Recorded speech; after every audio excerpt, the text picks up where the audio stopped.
warahmatullahi wabarakatuh. Nama saya Muhammad Rizky Ramadan dari 10 MIPA 2. Saya akan mempresentasikan mengenai Kerajaan Kediri.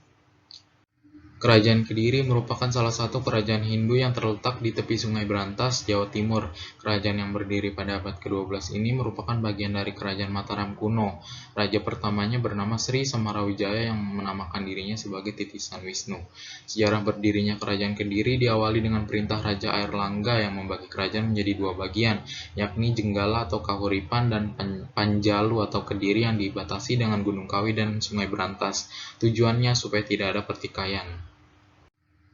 Kemudian pada November 1042, kedua putra Raja Airlangga memperebutkan tahta kerajaan sehingga dengan terpaksa Airlangga membelah kerajaan menjadi dua. Hasil dari perang saudara tersebut, kerajaan Panjalu diberikan kepada Sri Samarawijaya yang pusatnya di kota Daha, sedangkan kerajaan Jenggala diberikan kepada Mapanji Garasakan yang berpusat di Kahuripan.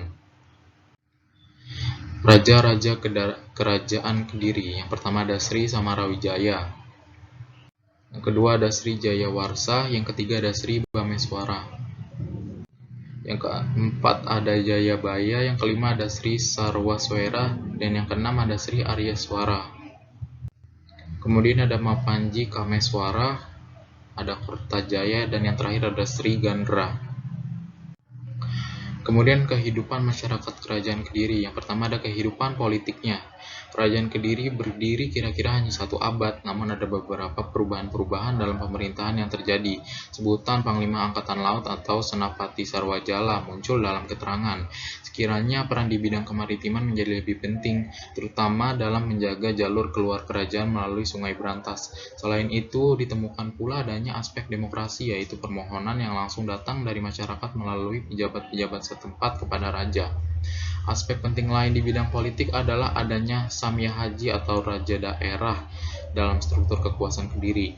Raja daerah ini dengan kekuasaannya masing-masing memiliki peran penting terhadap eksistensi pusat Kerajaan Kediri.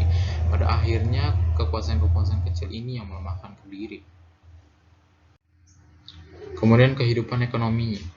Tidak banyak penjelasan yang dapat ditemukan terkait dengan penduduk Kerajaan Kediri berikut dengan kegiatan perekonomiannya.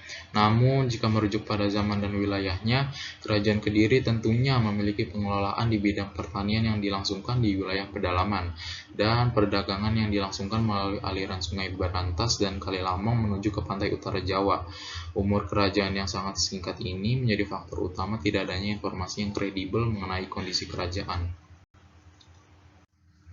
Kemudian ada kehidupan sosialnya. Kerajaan Kediri menurut peninggalannya menganut agama Hindu Siwa, merujuk pada Candi Gurah dan Tondo Wongso. Tidak ditemui adanya bukti-bukti tumbuhnya Buddhisme terkait dengan kerajaan ini. Di sisi lain, nama Abhiseka atau penjelmaan Wisnu juga dikenal pada raja-raja kerajaan Kediri meskipun menganut agama Siwa. Hal ini dapat didasarkan dengan posisi raja sebagai pelindung masyarakat, meskipun tidak memberikan peninggalan sebanyak Mataram. Misalnya, candi-candi peninggalan Kediri mengawali ciri khas candi masa Singasari. Kemudian runtuhnya Kerajaan Kediri. Kerajaan Kediri menurut Nagaragatama runtuh pada tahun 1222 Masehi ketika Sri Rangga Rajasa atau Ken Arok dari Tumapel menyerang Sri Kertajaya. Sementara menurut kitab Pararaton, serangan terhadap Kediri ini didasarkan atas permintaan para bujangga, penganut Siwa yang diminta Raja Kediri untuk menyembahnya. Bujangga ini kemudian melarikan diri dan merestui Ken Arok sebagai raja di Tumapel, mempergunakan nama Kerajaan Singasari dan dengan nama penobatan Sri Rangga Rajasa. Ia kemudian melepaskan diri dari pengaruh Kediri dan menyerbu Daha. Ken Arok berhasil mengalahkan Kertajaya di Ganter. Kekalahan ini tidak hanya membawa Kediri, namun juga Jenggala masuk ke dalam pengaruh Singasari. Imperium baru tumbuh di sekitar Sungai Brantas, Jawa Timur menggantikan Kediri. Kemudian peninggalan Kerajaan Kediri. Yang pertama ada candi Kediri yaitu Candi Gurah, Candi Tondo Wongso, dan Pertirtaan Kepung. Candi Gurah memiliki arca Brahma, Surya, Chandra, dan Nandi. Candi ini merupakan lokasi pemujaan Siwa, sementara Candi Tondo Wongso memiliki 14 buah arca yang kurang lebih sama dengan Candi Gurah. Kemudian yang kedua ada kitab-kitab sastra yang diciptakan pada masa ini antara lain Bharatayuddha, yang kemudian ada Hariwangsa, kemudian ada Gatotkaca, kemudian ada Smaradana, kemudian ada Sumanasantaka, kemudian ada Krisnayana. Dan yang terakhir ada prasasti. Kerajaan Kediri meninggalkan cukup banyak prasasti yang memunculkan nama-nama raja berkuasa. Namun, hanya itu informasi yang didapatkan, tidak banyak pengetahuan mengenai masyarakat umum yang dimunculkan di dalamnya.